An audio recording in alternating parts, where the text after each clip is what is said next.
Hello, everyone. Today we have our second episode of the Alchemist podcast, and it is together with Bethany and myself, Yasmine.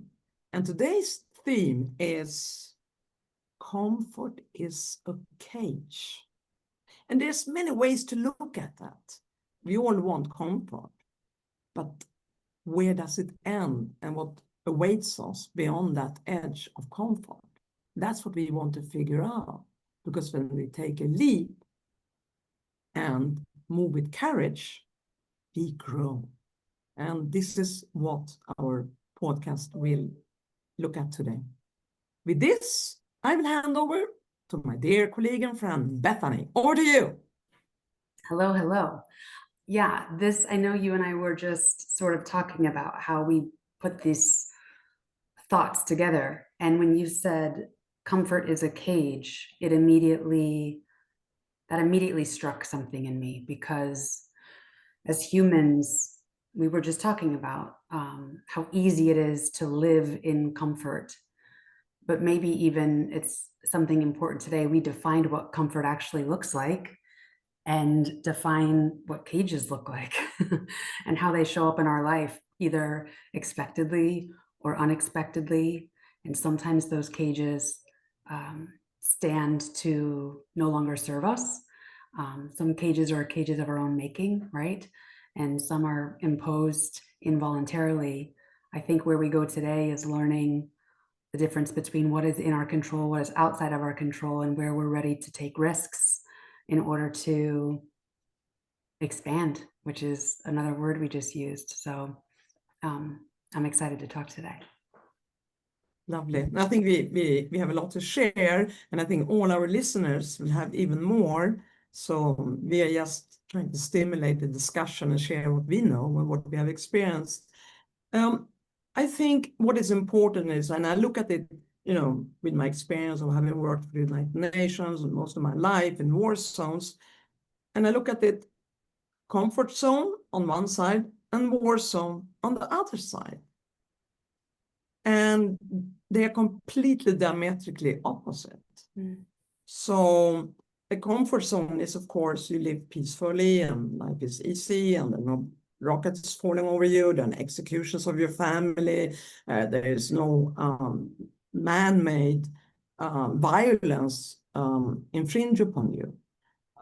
But in a war zone, all of that safety is gone.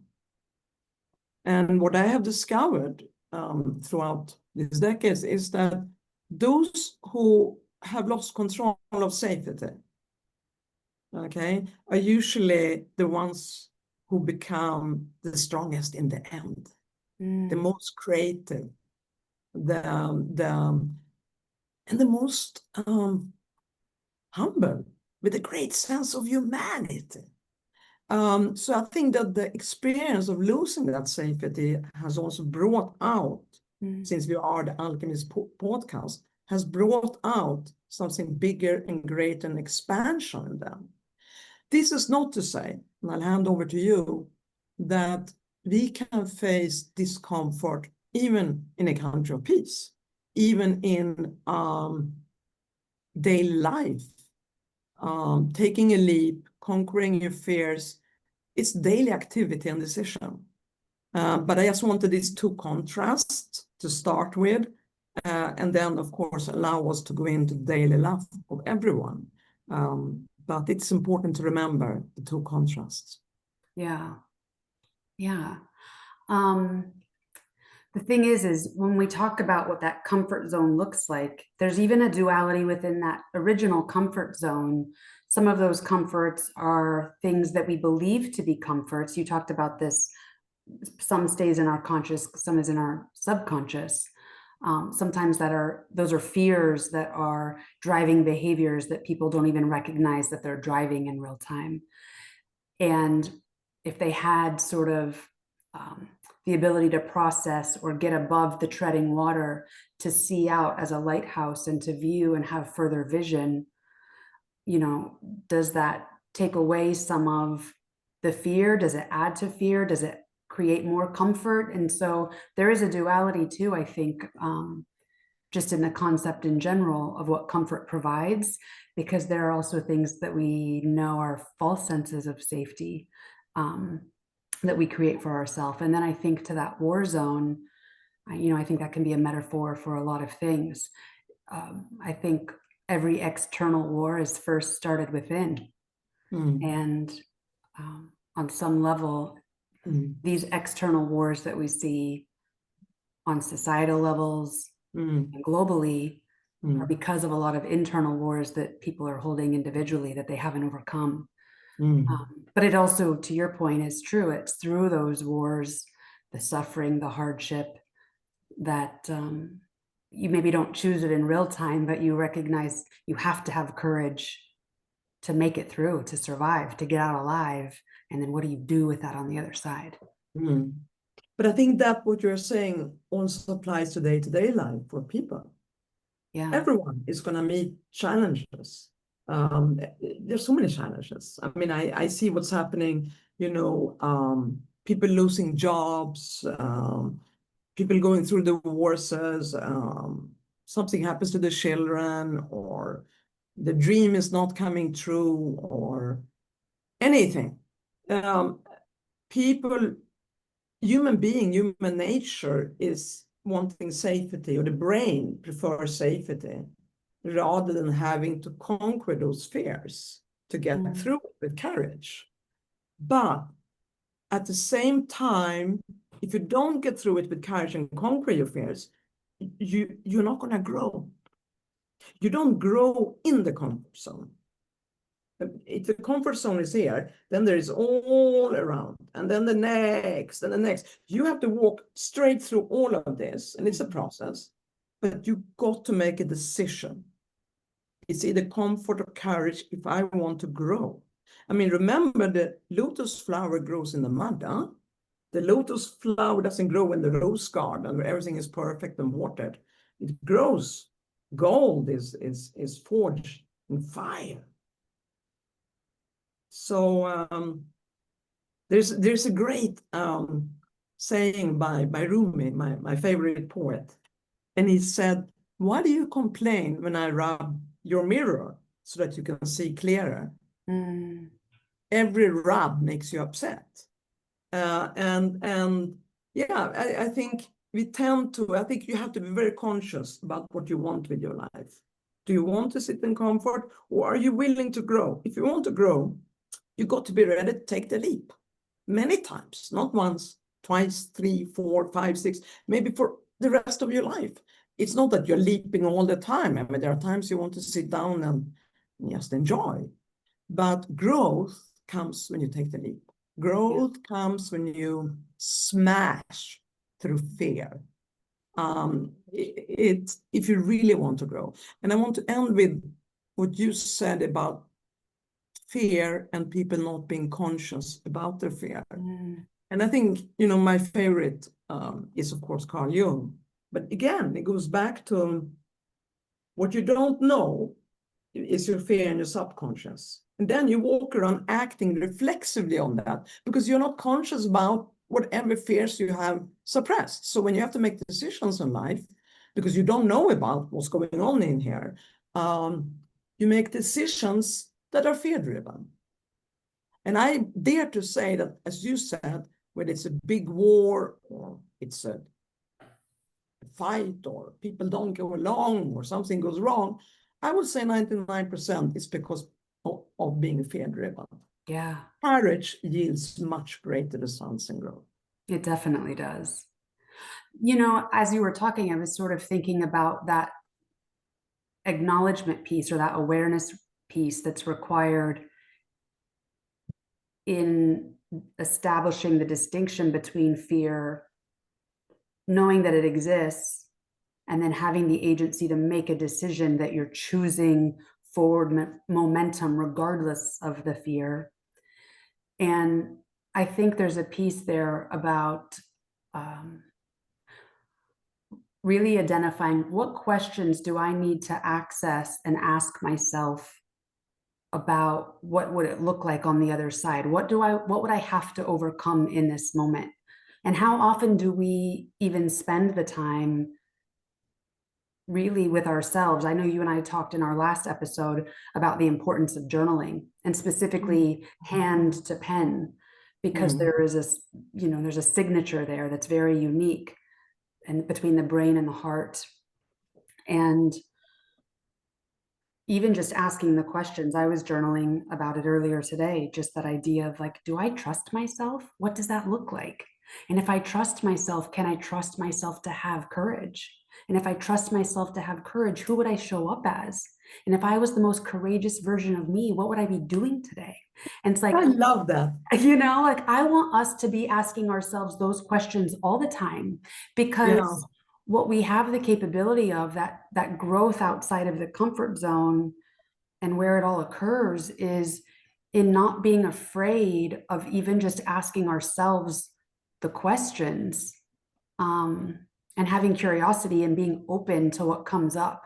And it's scary sometimes what comes up, but again, that doesn't mean we stop. That doesn't mean we stagnate. You push through the momentum and through the force, because that's where energy and generative force come out the other side of those things. So I don't know, those were the things I was thinking about as you were talking. Wonderful, wonderful. It's very inspiring. I mean, I think I'll give a couple of examples, and it would be great if you do as well, so that we can show what it looks like. And first of all, everyone has fear. Fear is a part of our constitution. I know with all the emotional spectrum that we have, but you can train your mind, and it takes many, just like learning to bicycle or learning to swim or whatever. It takes many times and trials and falls, but eventually your mindset or your neurons in your mind and your whole attitude to life becomes one of courage. I think a couple of things from my perspective, from my experience, is one is to know your values and your identity. Who am I? Okay, who am I? Am I what you're telling me that I am, or am I what I feel inside that I am? Okay, and that requires a lot of self-reflection. Yeah. If you never reflect, and you mentioned that, if you never reflect, how will you know thyself? Okay, so I think to have that identity, knowing who you are, because then you can withstand pressure and you become more fearless.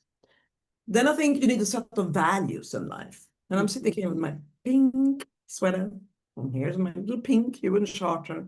And that one is for all of us. It's for you, for the listeners. It's not just for one organization. These are universal values. And I always say, as long as I hold this one up, I'm not afraid. Because the whole world agreed to this once upon a time.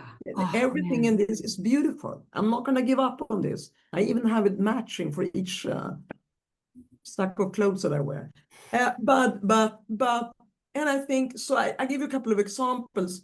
When I was young, when I'd finished my studies, I knew I wanted to work for the UN. That was my dream. And there were so many naysayers around me. Everyone said, oh, it's not possible. You're only 23 and a half. You just graduated. You have to work 40 or 30 years in the foreign ministry. And I was like, no, I want to do it now. But I knew myself that. It's like, I'm not listening to what you say. I'm going to do this anyway. And I packed 2 suitcases, handed over my apartment to my sister. She bought my stereo and a few other things for a couple of $100. And I took a train I got an internship at the UN, and I took a train, and that was unpaid. I had to take a bank loan to be able to do that 6 months internship. So I stepped out of my comfort zone. I stepped out of my comfort zone. When I wrote Unleash Your Humanity, that is coming out this fall, together with Scott, and now working with a great team, and you are, of course, part of the whole Humanity brand. I didn't do that in the comfort zone. I did it on the edge. That's when your creativity awakes. That's where you stop fearing. It's either make it or break it, and then you run. But you need to know what you want, who you are, and what your values are. And finally, knowing your values and identity, also very important to be able to speak truth to power. Because if you don't have that courage to speak truth to power, it is often because you get lost in sort of herd thinking. But if you know, these are my values, this is who I am, and as long as you maintain the golden rule to treat others as you want to treat it yourself, you just march on, or rather fly.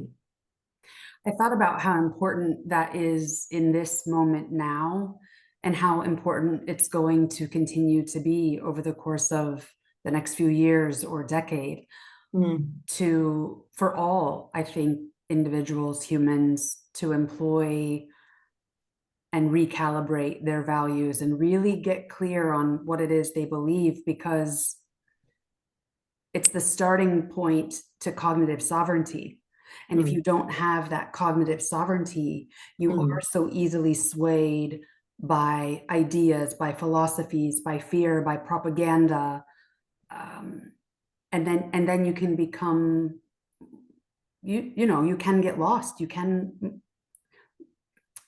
lose yourself in a lot of ways. And that shows up personally for people. It shows up professionally, in relationships, in governments. It shows up in lots of different places. But that cognitive sovereignty and being able to keep that, I think, over the course of where we are going next is going to be so important. And you said something about fear and just that relation to the comfort zone. And I was thinking, I know we both have our own personal examples. I was on my own from a very early age. And in a lot of ways, because I've only ever had my own, like, I didn't have a blueprint. And so I've been walking the path, making my own mistakes all the way. And so in a lot of ways, I feel like you have to have the courage to walk the unknown path. Even though you may know your values, it doesn't mean you know where the path leads or where it's going. You can have a vision, an idea, and I love that you have, like, these are the rights and the values that I stand by, and I know that these exist and they're universal and they're all deserving and they're all encompassing and they're immutable. And so to have that compass is incredible. Sometimes we don't know until we're on the path where it's leading to. And there are oftentimes we take steps that as we're taking the steps, we still don't know. And I think that's the balance, is as long as you have that core identity and core value system, you could be dropped anywhere. And as long as you have that compass, you could be dropped anywhere and it's still going to point north. You don't know what you're going to pass along the way, but it's going to point north. Right. And so having that guiding compass or whatever that is, I think it's different for everyone. But yeah, I don't know. I love your reference also to sovereignty. It's very important. And I think there's so many of our listeners, and you and I have spoken so much about it, that are empaths. Okay. It's very common.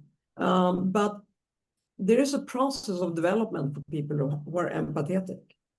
So that's also Carl Jung. I just love him. But, you're an empath and you're just trying to please everybody. Okay. You don't want to upset anybody, and so on. And that is a part that you have to walk until, it's a whole process, until you become a sovereign empath. And when you become a sovereign empath, you learn how to set boundaries. That's when you become a leader. You know where to go. You say, no, that's not okay. And that's a long process. But I to all empaths out there, there is hope. Don't worry. You can become sovereign, a sovereign empath, just like Bethany said. And so I think that is very important. And I think I'll hand over to you because I forgot I was going to tell you, but yeah, I hand to you now. I was just going to say, stuck on your word sovereignty because I think it's so important. Yeah, but to your point, it's like we're all on our own path, and everyone's path has its own timing. And I think the path to sovereignty is something that we spend our entire lives coming back to. I don't think it's ever a finished process, right? But I think it is important to have awareness and momentum that never stops. Something else, can I read from my book? I want to Yes, share. of course. We want to hear your book. So this is the journey to expansion. Mm. This was the most fearful year in my adult life, but it forced me to be the most courageous. Mm. And so it ended up being the most courageous year of my life in a lot of ways. And so I'll just read a quick excerpt from the book. I began to move inward mentally. I decided I need my brain, body, and soul to all work together if I was going to make it out of this. I closed my eyes. I began to control my breath. I focused only on in and out, trying to build each breath to be longer than the last. I started to control my body. I told it to relax. I told it to work hard to calculate exactly how much energy would be needed for each part of my body to continue to survive, while also using enough energy and strength to hold on without using too much. I dialed back. I breathed through my radiating pain in my back, the cold and constant fucking noise of the water, which in this very moment was quite irritating. It kept me from communicating effectively with the humans across from me, and I needed to hear them to establish how far away they were and if I could get to where they were. I was angry with the tree I was in. If it had not been for the tree, I would have never gotten into this mess. I would be in the parking lot by now with my board deflated, my body dry, and on my way home to meet my kids after their high school football game. This is just a tiny little excerpt of a night where I crashed in a river and had to swim and almost drown, and then lasted about 3.5 hours in a tree until helicopters and sheriffs came to rescue me out. But it forced courage on me, courage that I wasn't prepared to have and didn't know that I could physically hold in the moment. But I remember in that moment just making a choice and deciding. I know you keep referencing that because I do believe it to be so. You can be afraid, but you can still choose courage.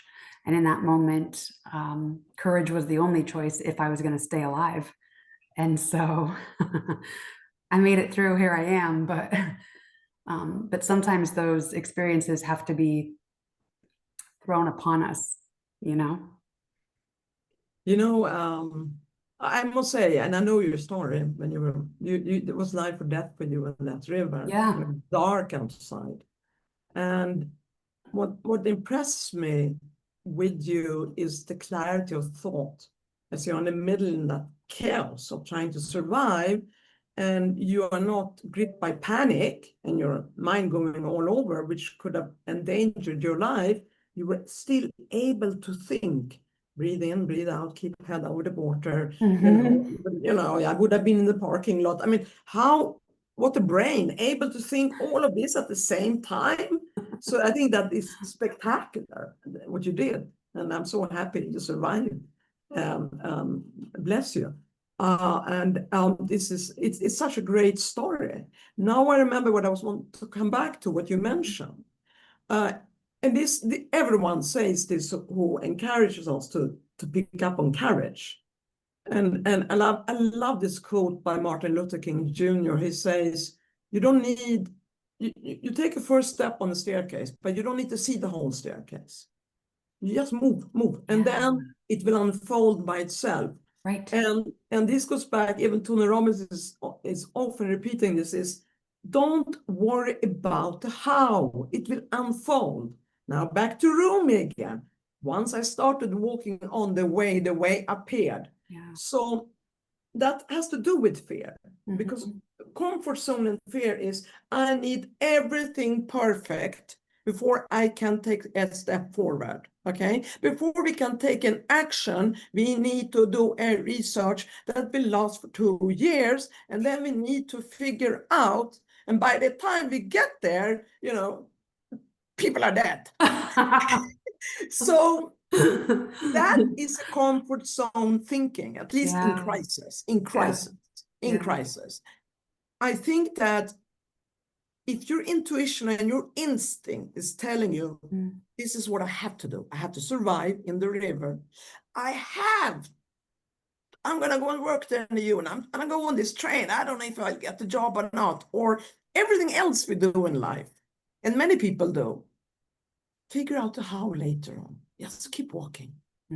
Walk, walk, walk. The how will come. The how will come to you. And I know it may sound a little bit fluffy, but it isn't. Right. I do believe you need to have a degree of faith. You can know your identity, you can know who you are, you can know what you want.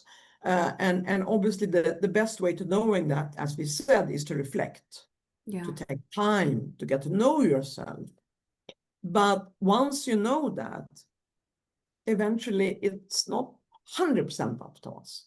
We need to have some faith also. And I want to end with my favorite quote, my absolute favorite philosopher, Wolfgang Goethe. He was a German philosopher, and he was a jurist. He was a lot of things. And he said, I've lived this all my life, and I always quote it. When you make a commitment, universe will conspire to assist you. And I have no reason, no evidence to say that he was wrong. On the contrary. Yeah, Paulo Coelho has that same. He says the same thing. An alchemist, right? The universe is conspiring in my favor. Yes. You know, I have a mantra where that phrase is included every day. I say that. When I have your mantra hang up in my You room. do? I read it I love that. once a day. Oh gosh, you're so much better. I'm like, wait, I don't even have it printed. Gosh, I need to print it out. Of course I need it printed out. No, I wrote it by hand, and then with colors and flowers. That's perfect. Yeah. I love that you did that. I'm so I just wrote it by hand. I love handwriting, but I like to draw and paint. Yeah. That's such a good idea. But I love your mantra. It really hit home. Thanks. Yeah. So maybe we could say that having some faith and belief and maybe cultivating some form of spirituality does help you if you have a vision, identity, sovereignty, right? To overcome fears. Yeah. Yeah, you kind of have to, there's an element of when you feel like the universe has your back, right?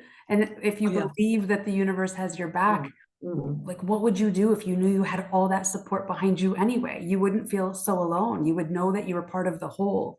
And so, yeah, there is a massive spiritual component to that that's not woo-woo at all. But you and I both, we talk about energy and frequency and vibration and how everything in the entire world is made up of those things anyway. And so if you do believe that, and you believe that energy cannot be created or destroyed, it can only be transformed. Just that thought alone frees up so much potential with courage.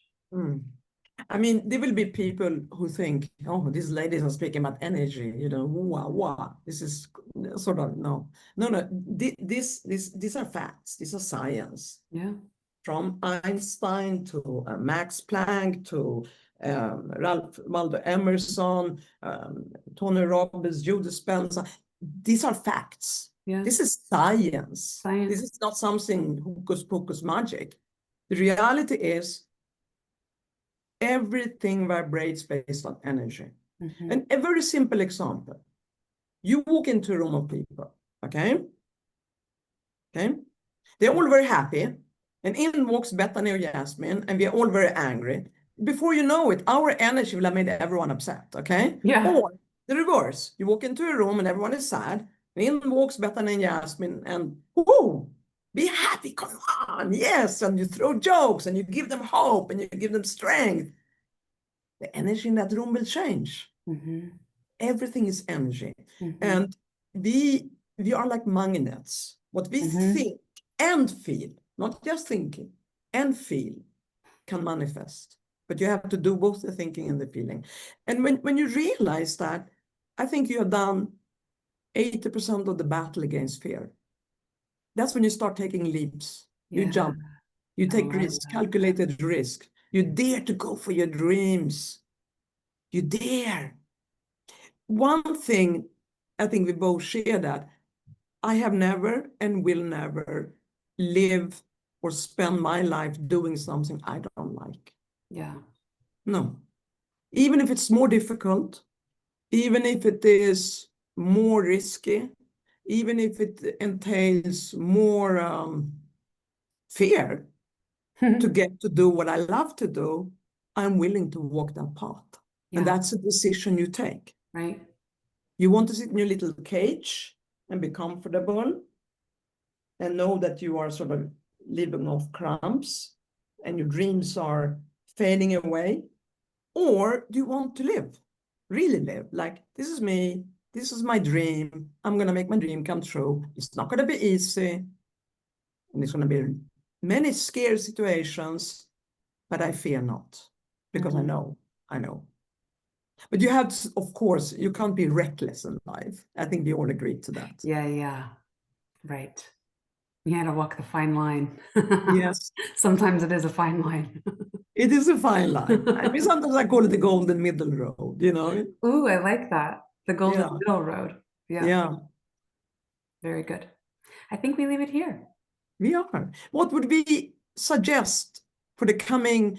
I mean, we do this every month, but for the coming month, I can kick off and let you conclude this. But what can one do to conquer fears, taking leaps, go for your dreams, and get out of the comfort zone? And I would say start practicing every day, every week. This week, I'm going to tell something that I haven't told anybody ever before because I was too scared to say it. Or this week, I'm going to do, or month, I'm going to do something that I always dreamt of doing, but I was too afraid of doing it. Yeah. I'm going to try something new. Yeah. I'm going to go with the unknownness, and I'm going to see if I can figure out. I'm going to get lost somewhere and see if I can find my way Go be a home again. stranger in my own city. Yeah. Right? And before I come over to you, and please, please, please take time just to reflect. I think we underestimate the need for reflection.